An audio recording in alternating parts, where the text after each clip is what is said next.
안녕하세요. 구독자님들, 그리고 제 사연을 들어주시는 모든 분들. 저는 결혼 2년 차, 올해 33살인 평범한 직장 여성이었습니다. 아니, 이제는 이혼을 앞둔 여성이라고 스스로를 소개해야 할 것 같습니다. 불과 2년의 결혼 생활 동안 저는 제 삶의 전부를 갉아먹는 시댁의 집착과 그 집착 앞에서 무능력했던 남편의 민낯을 보았습니다. 많은 분들이 마마보이라고 하면 엄마 뒤에 숨어 사는 철없는 남자를 떠올리실 겁니다.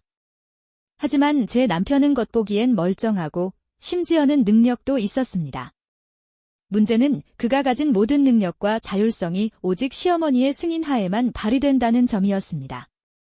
지금부터 제가 겪었던 지옥 같은 결혼 생활, 그리고 그 끝에 제가 내린 사이다 같은 결단을 자세히 말씀드리려 합니다.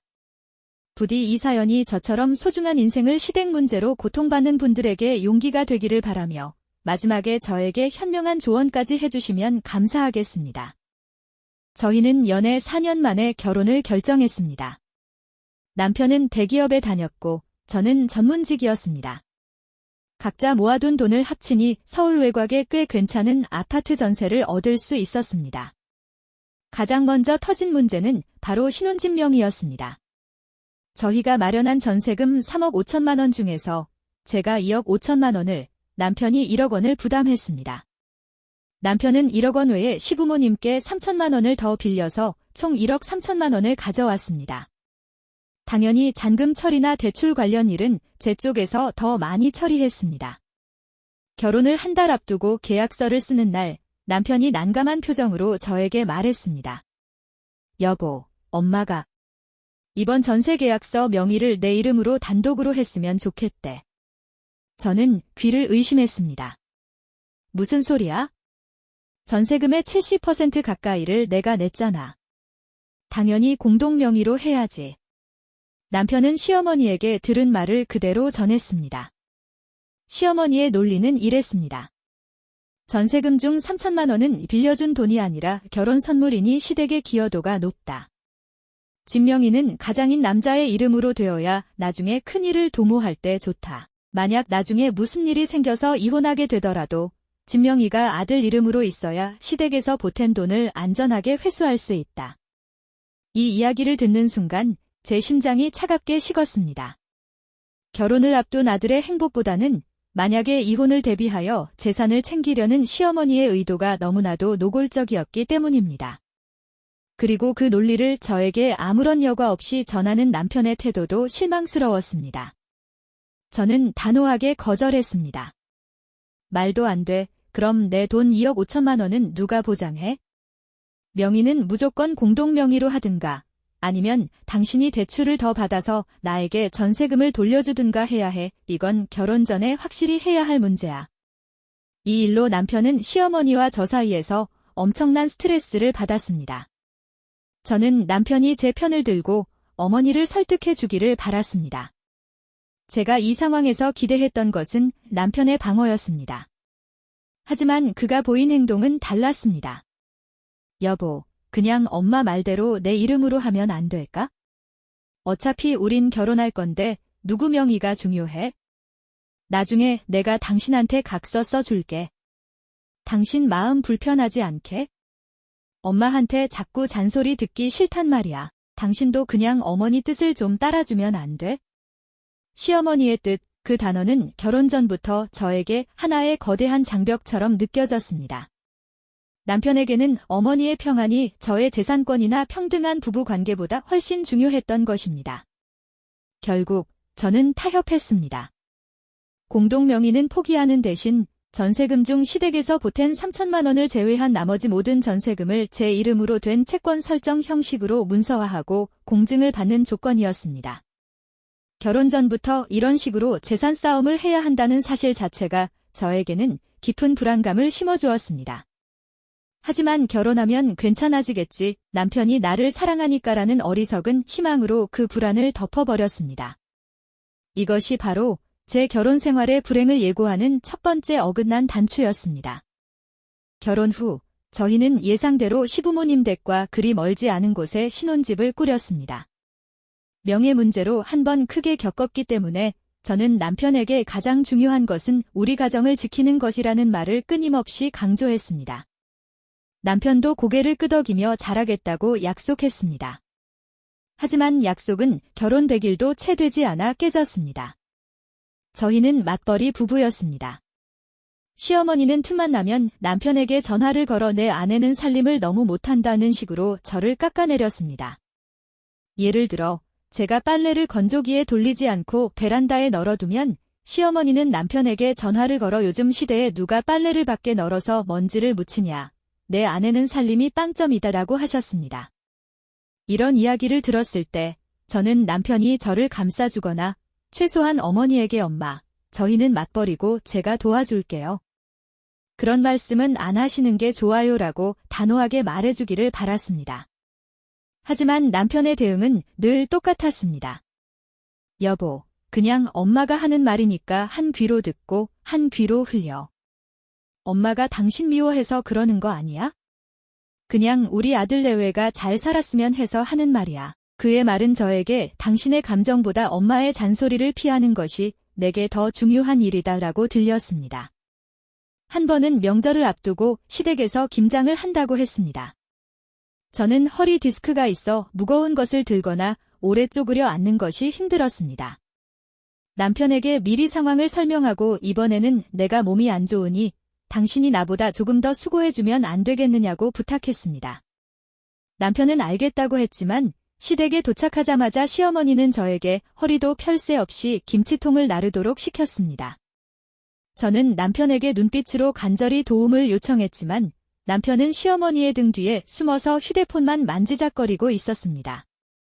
결국 제가 너무 힘들어 잠시 쉬겠다고 하자 시어머니는 온 가족이 들으라는 듯 큰 소리로 말씀하셨습니다. 요즘 며느리들은 몸이 아파도 아프다고 하질 못했는데 우리 애는 아주 귀하게 컸나 보네. 우리 아들은 나를 닮아서 허리도 튼튼한데, 쯧쯧. 그때 제가 느낀 감정은 분노보다 극한의 답답함이었습니다. 저는 남편의 얼굴을 쳐다봤습니다. 그는 제 눈을 피하고는 슬그머니 부엌 밖으로 나가버렸습니다. 그 순간 저는 깨달았습니다. 제 남편은 결혼 전부터 제가 느꼈던 불안감, 즉 시어머니와의 갈등 상황에서 저를 보호해줄 의지 자체가 없는 사람이라는 것을요. 그는 시어머니에게서 벗어나지 못하는 영원한 아들이자 자신의 안위를 위해 아내를 방패막이로 쓰는 비겁한 시댁 편드는 배우자였습니다. 이런 일들이 반복되면서 저는 남편에게 대화나 문제 해결을 요청하는 것을 포기하게 되었습니다. 저는 점점 더 저희 신혼집이라는 공간에서조차 편안함을 느끼지 못하고 언제 시어머니의 잔소리가 남편의 입을 통해 전달될지 몰라 매 순간 긴장하게 되었습니다. 그리고 이 답답함은 곧 상상도 못할 방식으로 저희 집의 평화를 깨뜨리는 침입 사건으로 이어지게 됩니다. 남편이 시댁 편만 드는 상황이 반복되면서 저는 저희 신혼집만큼은 저만의 안전지대라고 믿고 싶었습니다. 하지만 그 믿음은 한순간에 산산조각 났습니다. 결혼 2년 차에 일어난 시어머니의 무단 방문 사건은 저에게는 단순한 침입을 넘어선 인격 모독이었습니다. 저는 디자인 회사에서 일했고 업무 특성상 야근이 잦았습니다. 남편도 늦게 퇴근하는 날이 많았죠. 사건은 평일 저녁 9시쯤 발생했습니다. 저는 야근을 마치고 지친 몸으로 집에 돌아왔습니다. 현관문을 열고 들어서는데 뭔가 이상했습니다. 집안에 희미하게 낯선 향수 냄새가 나는 듯 했습니다. 제가 들어오기 직전까지 누군가 있었던 듯한 섬뜩한 기분이 들었습니다. 저는 불안했지만 너무 피곤해서 착각했나 보다 하고 거실로 들어섰습니다. 그런데 거실 테이블 위에 있어야 할 제 작업용 노트북이 미세하게 위치가 바뀌어 있었습니다. 그리고 더 충격적인 것은 제가 벗어놓았던 속옷과 잠옷이 있던 드레스룸 서랍이 살짝 열려 있었고 침대 시트가 제가 나설 때와 다르게 펴져 있는 느낌이었습니다. 제 몸의 모든 세포가 경고음을 울렸습니다. 저는 곧장 남편에게 전화를 걸었습니다. 당신 혹시 오늘 일찍 집에 왔다가 나갔어? 아니, 나 아직 회사야. 왜? 무슨 일 있어? 아니, 뭔가 이상해서. 혹시 어머니 오셨었어? 남편은 잠시 침묵하더니 작은 목소리로 말했습니다. 아까 낮에 엄마가 당신이 좋아하는 빵을 사서 잠깐 들렀다고 했어. 근데 당신은 야근 때문에 늦는다고 하니까 그냥 두고 가셨다고 하더라고. 왜? 저는 그 말을 듣고 머리가 핑 돌았습니다. 그냥 두고 가셨다고? 비밀번호는 어떻게 아셨는데? 그리고 왜 나한테는 말 한마디 없으셨어? 우리 집 비밀번호는 우리 둘만 아는 거 아니었어? 남편은 변명했습니다. 그게 결혼 초에 엄마가 혹시 우리한테 무슨 일 생길까 봐 비상시에 들어가 보려고 알려달라고 하셔서 그때 딱 한 번 알려드렸는데 그걸 아직도 기억하고 계셨나 봐. 미안해. 내가 당신한테 말한다는 걸 깜빡했어. 깜빡했다고요? 제 사생활과 안전이 달린 문제였습니다. 게다가 비상시는커녕 어머니는 제 개인적인 공간을 마치 당신의 집처럼 드나들며 샅샅이 훑어보고 가신 것이 분명했습니다. 제가 가장 수치스러웠던 부분은 제가 방치하듯 쌓아두었던 지저분한 빨랫감, 제 속옷이 들어있던 서랍까지 어머니의 시선이 닿았을 거라는 사실이었습니다. 마치 발가벗겨진 느낌이었습니다. 남편이 집에 돌아왔을 때 저는 눈물을 쏟으며 분노했습니다. 당신은 어떻게 그런 중요한 비밀번호를 나한테 상의 한마디 없이 어머님께 알려드릴 수 있어? 이건 명백한 침입이야. 우리 부부의 사적인 공간을 훼손한 거라고. 나는 이제 집에 혼자 있는 것도 불안해. 하지만 남편의 반응은 저의 분노와 정비례했습니다. 그는 오히려 짜증을 냈습니다. 겨우 비밀번호 하나 가지고 왜 이렇게 유난이야? 엄마는 당신 걱정돼서 오신 거야? 그리고 당신이 살림을 제대로 안 해놓으니까 오셔서 보신 거 아니야? 어머니 입장도 좀 생각해봐. 아들이 걱정돼서 오신 건데 당신이 이렇게 범죄자 취급하면 엄마가 얼마나 서운해하시겠어. 저는 그때 남편에게서 아내에 대한 존중을 단 1%도 느낄 수 없었습니다. 그는 어머니의 비상시라는 말 한마디에 제 사생활을 통째로 넘겨줬고 제가 상처받았다고 소리쳐도 어머니의 서운함만을 걱정했습니다. 저는 그 자리에서 비밀번호를 당장 바꾸고 시어머니께는 강력하게 재발 방지를 요청하겠다고 했습니다. 남편은 제발 이를 키우지 말아달라고 애원했지만 저는 물러서지 않았습니다. 이대로 넘어가면 저희 집은 시댁의 통제 구역이 될 것이 뻔했기 때문입니다. 저는 시어머니께 조심스럽지만 단호하게 문자를 보냈습니다. 어머니, 다음부터는 미리 연락 주시고 오셨으면 좋겠습니다. 저희 사적인 공간이니 양해 부탁드립니다. 시어머니는 답장 대신 남편에게 전화를 걸어 1시간 동안 통곡하셨고 남편은 그날 밤 내내 저에게 당신이 엄마 마음을 아프게 했다고 저를 죄인 취급했습니다. 저는 그때부터 남편에 대한 사랑이 급격히 식는 것을 느꼈습니다. 무단 방문 사건 이후 시어머니는 오히려 저를 더욱 압박하기 시작했습니다. 그분은 저의 경고를 무시하고 한 단계 더 나아간 요구를 했습니다. 바로 합가였습니다. 시어머니는 매일 남편에게 전화를 걸어 외로움을 호소하셨습니다. 아들아. 엄마 혼자 이 큰 집에 있으니 너무 외롭다. 너희 신혼집이 작으면 이 집으로 들어오고 아니면 너희 집에서 같이 살자. 합치면 얼마나 좋겠니? 아들, 아내도 외벌이보다 같이 살면 살림하는데 도움받고 좋지 않겠니? 저희 부부는 맞벌이였고 당연히 합가는 꿈도 꾸지 않았습니다. 게다가 저는 시어머니와 살 자신이 없었습니다. 저는 단호하게 거절했습니다. 하지만 시어머니는 포기하지 않으셨습니다. 그녀는 비교라는 무기를 들고 저를 공격했습니다. 그녀에게는 형님이 있었습니다. 우리 큰애 며느리는 말이야, 퇴근하고 와서도 시어머니 걱정되어서 매일 전화하고 주말에는 반찬까지 만들어다 준단다. 우리 큰애가 얼마나 좋아하는데? 너도 좀 배워라. 작은 집며느리처럼 맞벌이하면서 힘든 티 내지 말고 큰 집며느리처럼 시부모를 봉양하는 마음을 가져야 가정이 평안한 거란다. 저와 형님은 직업도 성향도 달랐습니다. 그분은 전업주부에 가까웠고 저는 하루 10시간 이상을 회사에서 보내는 전문직이었습니다. 하지만 시어머니에게는 그런 현실적인 차이가 중요하지 않았습니다. 그녀는 저를 못된 며느리로 낙인 찍고 착한 며느리와 끊임없이 비교하며 저의 자존감을 바닥까지 긁어내렸습니다. 이런 시어머니의 압박과 비교 속에서 남편은 또다시 침묵했습니다. 오히려 그는 저에게 엄마가 나이가 드셔서 외로우신가 보다. 그냥 형식적으로라도 좀 맞춰드리면 안 돼? 나 힘들다고 했습니다. 결국 저는 남편에게 최후 통첩을 했습니다. 합가는 절대 안 돼. 그리고 나를 다른 며느리랑 비교하는 것도 그만해 달라고 당신이 어머님께 이야기해. 당신은 내 남편이야. 당신이 어머니의 아들인 동시에 내 편이라는 걸 증명해봐. 이번에도 당신이 모른 척 넘어가면 나는 더 이상 이 결혼 생활을 유지할 자신이 없어. 하지만 남편은 이마저도 회피했습니다.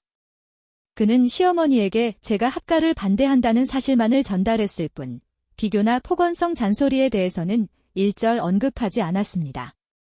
남편의 비겁함은 저를 절망의 나락으로 떨어뜨렸습니다. 저는 이 집에서 시어머니의 압박과 남편의 외면 속에 점점 고립되어 간다는 느낌을 받았습니다.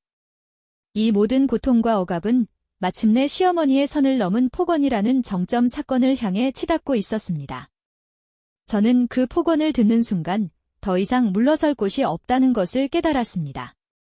시어머니의 합가 요구와 끊임없는 비교는 저에게 심각한 스트레스로 다가왔습니다. 저는 우울감에 시달렸고 업무 효율까지 떨어지기 시작했습니다. 이 모든 문제가 남편의 무책임함에서 비롯되었다고 생각하니 남편과 함께 있는 것 자체가 고통이었습니다. 그러던 어느 날 결정적인 사건이 터졌습니다. 시어머니는 남편에게 또다시 전화를 걸어 이번 달 생활비를 넉넉하게 주지 않았으니 너희가 용돈을 더 보태라고 요구하셨습니다. 시부모님은 경제적으로 크게 어렵지는 않으셨지만 아주버님이 결혼 후 매달 용돈을 꼬박꼬박 드리니 저에게도 똑같이 도리를 요구하신 것입니다. 남편은 저에게 또다시 조심스럽게 말했습니다. 여보, 엄마가 이번에 좀 힘드시다고 하는데 우리도 용돈을 조금 더 드릴까? 저는 더 이상 참을 수 없었습니다. 명예 문제부터 시작해서 무단 침입, 합가 요구까지 모든 것이 저의 희생만을 강요하고 있었습니다. 저는 단호하게 거절했습니다. 안 돼. 우리도 지금 대출 갚고 우리 삶을 꾸려나가기 빠듯해. 그리고 무엇보다 아주버님 댁이랑 우리를 비교하면서 돈까지 똑같이 내라고 하는 건 말이 안 돼. 우리는 우리 삶이 있는데 어머니께서 요구하시는 걸 무조건 다 맞춰드릴 수는 없어. 저는 남편에게 이성적으로 저의 재정 상황과 감정을 설명했습니다. 남편은 고개를 끄덕이며 알았어. 그럼 내가 엄마한테 잘 이야기해 볼게 라고 했습니다. 하지만 예상하셨겠지만 남편은 어머니께 저의 말을 단호하게 전달하지 못했습니다. 대신 그는 어머니에게 저희도 지금 좀 어렵습니다 라고 얼버무렸고 시어머니는 그 말을 듣자마자 저를 향한 분노가 폭발한 듯 했습니다. 다음 날 아침 출근 준비를 하고 있는 저에게 시어머니에게서 직접 전화가 걸려왔습니다.